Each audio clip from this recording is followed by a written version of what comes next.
The WWF champion Ric Flair was in the midst of a grueling run, booked all over the US in a program against the explosive, unpredictable Ultimate Warrior. On the surface, it was business as usual, two titans drawing crowds. But then, on one fateful night during a house show, disaster struck. In a moment of miscalculation, the Ultimate Warrior botched a suplex and dropped Flair directly on his head.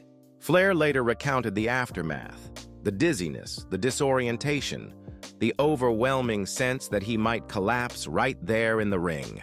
The match was brought to a halt, and Flair, for the moment, retained his title. The physical toll didn't end when the bell rang. For days after, Flair's world was spinning, literally. The persistent dizziness drove him to seek medical advice, and the diagnosis was vertigo. The prescription? He couldn't compete. The Nature Boy, the champ, was sidelined. The WWF was now faced with an urgent dilemma. They needed to get the title off Flair as quickly as possible. But the burning question loomed. Who would step up as the new face of the company? The Ultimate Warrior, volatile as he was, couldn't be trusted in that role. Others were considered, each with their own strengths and weaknesses. Rumors swirled of a list, a handful of names.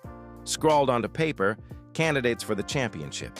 Enter Bret Hart. According to him, the call came while he was in Italy, enjoying himself in the company of a woman.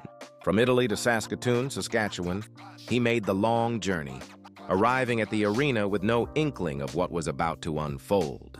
As Bret walked through the venue, he caught sight of Ric Flair exiting Vince McMahon's makeshift office. Flair's demeanor gave away little. Bret, bracing himself for the worst, entered the office. He was convinced he was about to be fired.